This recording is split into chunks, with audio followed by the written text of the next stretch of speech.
In the last class, we were discussing about mathematical analysis of non-recursive algorithms.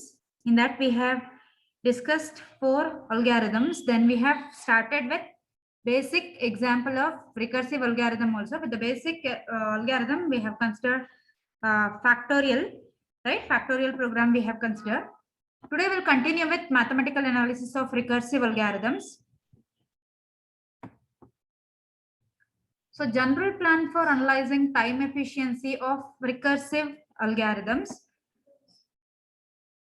First step, decide on a parameter or parameters indicating an input size. So first we have to check what is the input size and what is the parameter for that. Usually it will be n, right? Usually it will be n. We are going to decide which parameter or parameters indicates input size. Then identify the algorithm's basic operation. Then check whether the number of times the basic operation is executed can vary on different inputs of the same size. If it can, then worst case, average case, and best case efficiencies must be investigated separately. So here, these 3 steps are similar to your non-recursive algorithm, right? So we have to decide on the parameter, what is the input size, then we have to identify what is the basic operation, then we have to check whether the basic operation executed varies only on the input size. If it varies only on the input size, then just calculate the efficiency, time efficiency. If it can vary on the different input of the same size of the input is same, but input is different. And then it depends on any other factor also. If it depends on any other factor also, then we have to calculate worst case, average case, and best case efficiency, right? In this case, in the case of recursive algorithm, we'll be having one termination condition, right? We'll be having one termination condition. So if your basic operation executed can vary on different input of the same size, if we change the input, then if it varies, okay, size is same, but input is different. If that is the case, then worst case, average case, and best case efficiencies must be investigated separately. Okay. Then set up a recurrence relation. There we are going to set up a sum. Here we are going to set up a recurrence relation with an appropriate initial condition for the number of times the basic operation is executed. Okay. For the recursive algorithm, we have to set up a recurrence relation. Okay, we have to set up a recurrence relation and we have to identify where this recursion stops. We have to identify what is the initial condition where it stops, where it's break the recursion. We have to identify that and then solve the recurrence or at least ascertain the order of growth of its solution. So we have to solve the recurrence relation or at least we have to identify it belongs to which efficiency class. Okay, that is whether it is n, whether it is n square, whether it is log n, whether it is n cube, n factorial, or 2 to the power of n. Okay, at least we have to ascertain the order of growth of its solution. That is, it belongs to which efficiency class. We have to identify that. Then consider example 2. Example 1 we have already considered in the previous class. That is factorial, right? We'll consider the second example, tower of Hanoi puzzle. This we are discussing it for the second time, right? Tower of Hanoi puzzle. We know that in this puzzle we have n disc of different size and 3 pegs, right? Initially all discs will be on the first peg in order of the size, that is largest on the bottom and the smallest on the top, right? That is from the bottom largest to smallest will be arranged, right? The goal is to move all the discs to the third peg using the second one as an auxiliary if necessary. That is using second one as the temporary storage. We have to move all the disks from first peg to the third peg or source peg to the destination peg. We can move only one disk at a time. So these are the conditions. We can move only one disk at a time and it is forbidden to place a larger disk on top of a smaller one. Forbidden means that is, this is a condition. We cannot place larger disk on the smaller one. Okay, this is a condition. Why this is a condition? Because larger disk will be having more weight when compared to smaller disk. So it may break the smaller one. That's why we cannot place the larger one on the smaller one. Okay. So these are the two conditions for that. We can move only one disk at a time because disk will be heavier. Disk will be heavier. That's why we can move only one disk at a time. And we cannot place the larger disk on the smaller disk. So recursive solution for the tower of Hanoi puzzle is step 1. If we have only one disk, if n is equal to 1, then move the single disk from the source peg to the destination peg directly. Only one we have, so only one move. Okay, when n is equal to 1. If n is greater than 1, if n is greater than 1, then move recursively n minus 1 disk from peg 1 to peg 2 using peg 3 as the auxiliary. Okay, so peg 2 is actually auxiliary peg. Okay, peg 2 is auxiliary peg. Peg 1, it is your source peg. Peg 3 is destination peg. Okay, here for the solution, we are using peg 2 as source now. That is in the second step.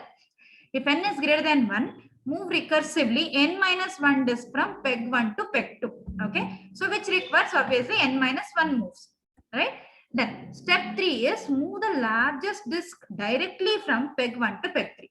So n minus 1 disk we have moved from peg 1 to peg 2 or tower 1 to tower 2. Means one disk is remaining in the source peg. Right? Only one disk, that is largest disk will be remaining on the source peg.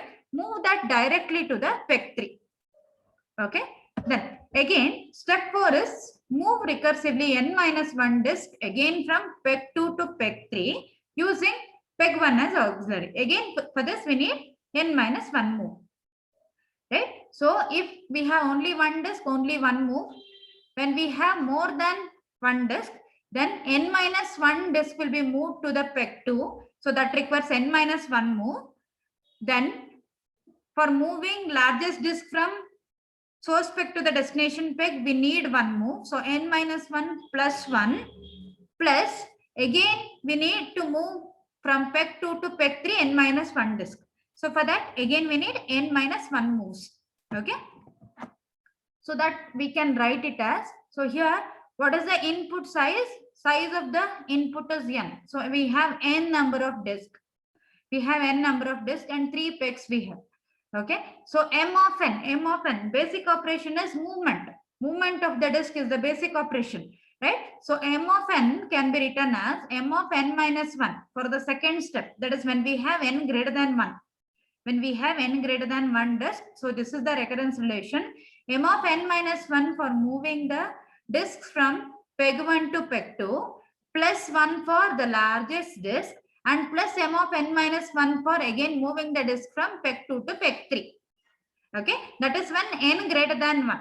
So when we have only one disk, so when n is equal to 1, when we have only one disk, m of 1 is equal to 1. Directly move the disk from source peg to the destination peg. So this is the initial condition where we have to break the recursion. So this is the initial condition for stopping the recursion. Okay, m of 1 is equal to 1. When we have only one disk, only one movement is required. Okay, then consider when we have 3 disk problem. So we'll come to know how it works. Okay, when we have 3 disks, so consider A is the source peg and C is the destination peg. Okay, A is the source peg and C is the destination peg. So first we have to move n minus 1 disk, that is first 2 disks, red and white, to peg B. Okay, so here use C as auxiliary now. So move the first disk, that is red disk, from A to C. Okay, that is the smallest one. So one movement, right? In the second step, move the second disk, that is white disk, from A to B. That is the second move. And in the third move, move the smallest disk, which is on C, to peg B. Okay. Now we have moved n minus 1 disk from A to B using C as auxiliary. Okay. But C is destination peg. We have to move all the 3 disks from A to C actually. Right. Now we have left with only one largest disk, which is on A. Move it directly to the destination. So A to C. Okay, move it directly to the destination A to C. So fourth movement this is. Okay, fourth move it is. Okay, then in the fifth move, again remaining n minus 1 disk, that is 2 disk on B. So you have to move it to C. Use A as auxiliary. So smallest disk should be placed on A now. Okay, red disk will be placed on A. So from B, it will be, that is white disk will be moved to C in the next step. So fifth move, this is the fifth move. We have moved the smallest disk, that is red disk, from B to A. Now B to C, that is the sixth move, and in the seventh move, move the smallest disk which is on A to C. Okay, so we need how many moves here? 2 to the power of 3 minus 1, that is 2 to the power of n minus 1 for the when we have n number of disks. So here we have used 7 moves, right? We have used 7 moves, that is 2 to the power of 3. 2 to the power of 3 is 8. 8 minus 1, 7.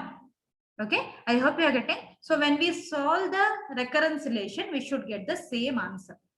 Okay, again we are going to use the backward substitution method. Okay, we'll solve this. So apply the backward substitution method to solve the recurrence. What is that recurrence? M of n is equal to m of n minus 1 plus 1 plus m of n minus 1 before n greater than 1, and m of 1 is equal to 1. I told you what is that? Why we have taken m of n minus 1 and m of n minus 1 twice, right? I told you already. Okay, then m of n is equal to m of n minus 1 plus 1 plus m of n minus 1. We have 2 times m of n minus 1. So m of n is equal to 2 into m of n minus 1, because we have twice m of n minus 1, right? 2 m of n minus 1 plus 1 for n greater than 1. Let us solve this. So substitute m of n minus 1 is equal to 2 into m of n minus 2 plus 1. What is m of n? M of n is 2 into m of n minus 1 plus 1. So what is m of n minus 1? M of n minus 1 is 2 into m of n minus 2 plus 1. Substitute that here. Okay, that's why I have changed the color of m of n minus 1. In place of m of n minus 1, you put 2 into m of n minus 2 plus 1. Okay, keep the remaining as it is. Okay, that is 2 you keep as it is. In place of m of n minus 1, you put 2 into m of n minus 2 plus 1. Okay, outside we have plus 1, one more plus 1. You keep it as it is. So plus 1.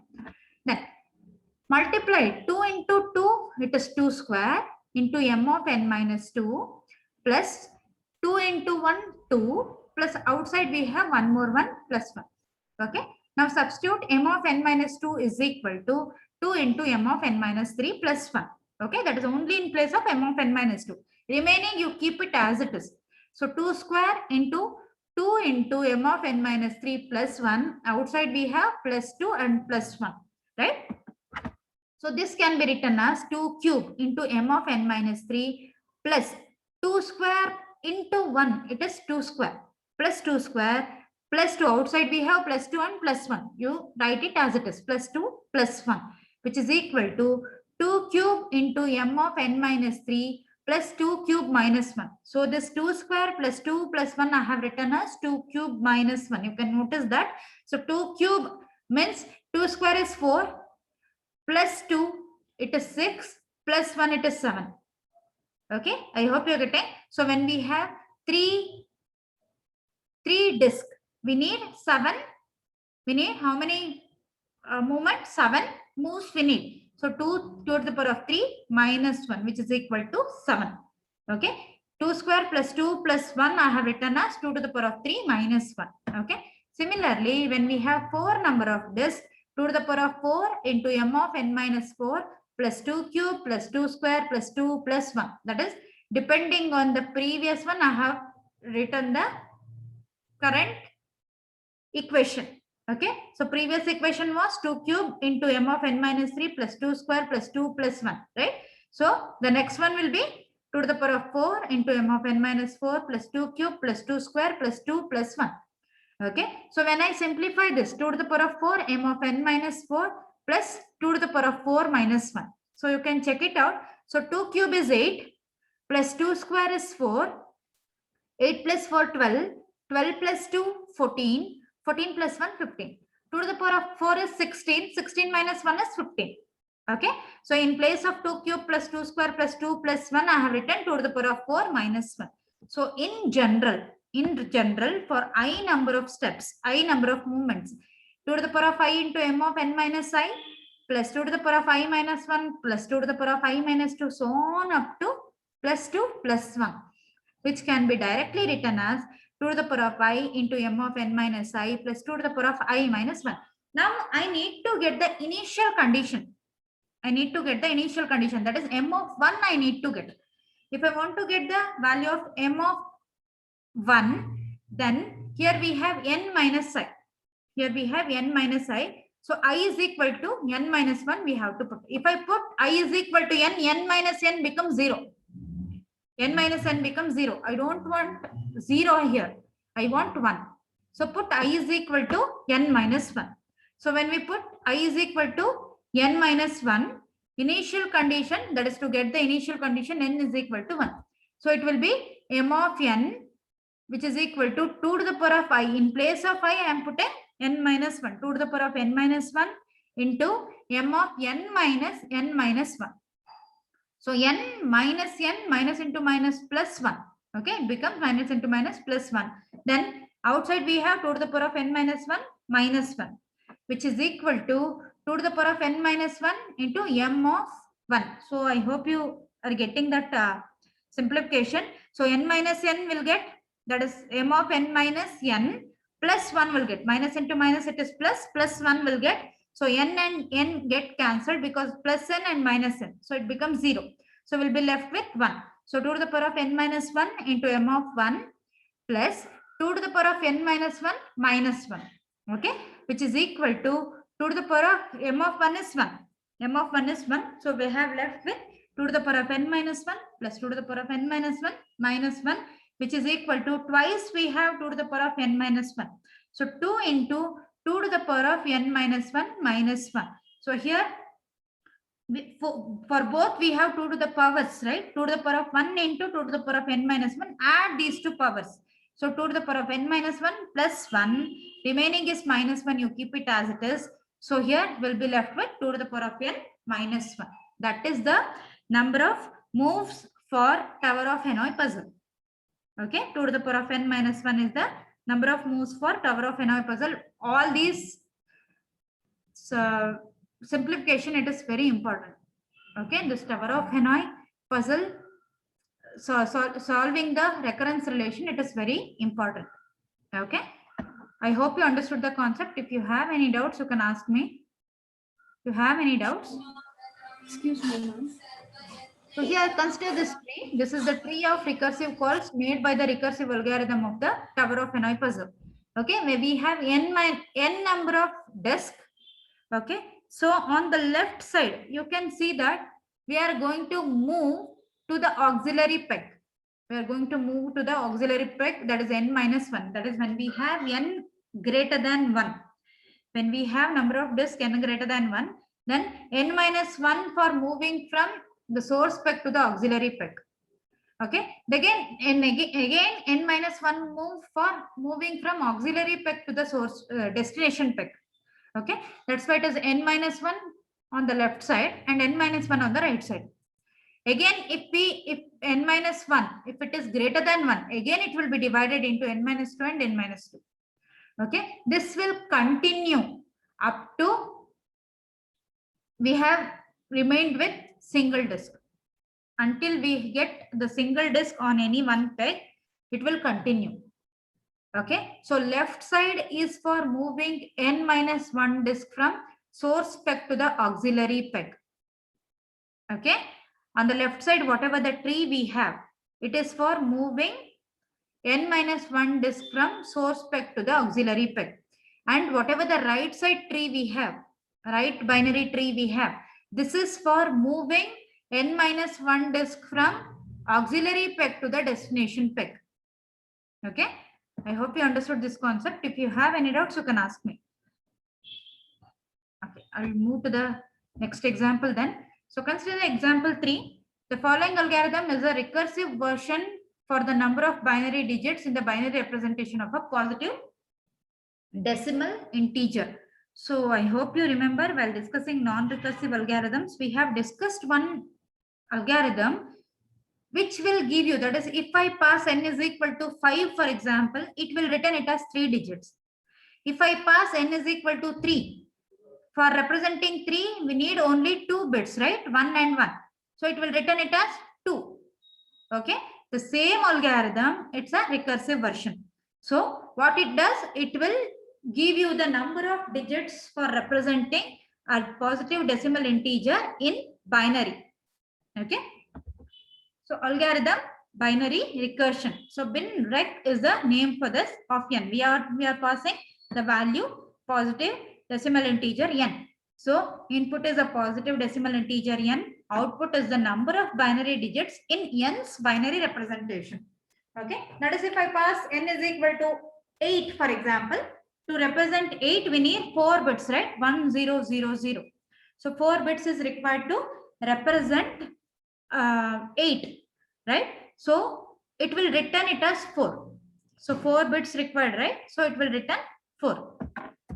So algorithm is, if n is equal to 1, then return 1. Okay, n is equal to 1. If n is equal to 1, how many bits required to represent 1? Only 1 bit, 1, right? So it will return 1. Else return binary recursion of floor function of n divided by 2 plus 1. I told you, floor function means we have to consider the, that is when we get the fractional part, consider the previous whole number. If it is ceiling number, ceiling function, then consider the next whole number. That is when we get the fractional part. So here, if I get 2.5, I have to consider it as 2. Okay, if it is 2.5, I have to consider it as 2. If it is 3.5, I have to consider it as 3. This division value I'm telling. Okay. So binary recursion of n by 2, that is floor function of n by 2 plus 1. This is the algorithm. Let's see how it works. So consider binary recursion of 5. So n is equal to 5. So condition is, first we have to check whether n is equal to 1. If n is equal to 1, 1 will be returned. Okay. Here n is not equal to 1. It is equal to 5. So binary recursion of 5 by 2, which is equal to 2.5. So it will return it as 2. So plus 1. So n is equal to 2 now. 5 by 2 is 2.5. So consider 2. Consider it as 2 because it's a floor function. So consider it as 2. So n is equal to 2 for the next call. N is equal to 2. So binary recursion of 2 by 2 plus 1. Again, it will check whether n is 1 or not. N is not 1 in this case. So 2 by 2, it will give you 1. So in this case, n is equal to 1. So return 1. So condition is, when n is equal to 1, we have to return 1. So it will return 1. It will return 1 to where? To the previous call. What is that previous call? Binary recursion of 2 by 2. Okay. So the value will be returned here plus 1. So 1 plus 1, which is equal to 2. This value 2 will be returned to the previous call. So 2 plus 1, which is equal to 3. So this value 3 will be returned to the previous call, that is binary recursion of 5, wherever it is called. If it is called in the main function, then it will be returned to that. So 3 will be returned. So how you represent 5? 5 will be represented as 101. Right? In binary representation, 5 is 101. So it requires how many digits? 3 digits. 1, 0 and 1. Okay. So it will return 3. So what is the basic operation of the algorithm? What is the basic operation of the algorithm here? It is addition. Binary recursion of n by 2 plus 1. Right? It is addition. So basic operation of the algorithm is addition. So recurrence relation will be a of n is equal to a of n divided by 2 plus 1. Okay. Floor function of a of n by a of n by 2 plus 1. This is for n greater than 1. When we have only 1, that is n value is 1, there are no additions made, right? There are no additions made. So a of n is equal to 0. A of 1 is equal to 0 because no addition will be performed. It will just return the value 1. Okay, it will return the value 1. No additions will be performed here. So a of 1 is equal to 0. The presence of n by 2 in the function's argument makes the method of backward substitution stumble on values of n that are not powers of 2. Okay, so here if it is n by 2, we can divide it directly for the backward substitution. That is n by 2 will be replaced with n by 4. N by 4 will be replaced with n by 8. N by 8 will be replaced with n by 16. But if you get other than 2, in place of n by 2, if I get n by 3, for example, n by 4, n by 5, if that is the case, then it is very difficult to solve the recurrence relation. So what we can do, we can just apply n is equal to 2 to the power of k. Just put n is equal to 2 to the power of k and solve it. If it is divided by 3, if n is divided by 3, n is equal to 3 to the power of k. If n is divided by 5, then it will be n is equal to 5 to the power of k. It is like that. So if we put n is equal to 2 to the power of k, it is very easy to solve. So use n is equal to 2 to the power of k, where k is log n to the base 2. Okay. If the value of n is divided by 5, then k will be log n to the base 5. Okay. I hope you get it. So put n is equal to 2 to the power of k, and when we are getting the input size reduced by half. Okay, so n is equal to 2 to the power of k. If it is reduced by the factor 3, then n will be equal to 3 to the power of k.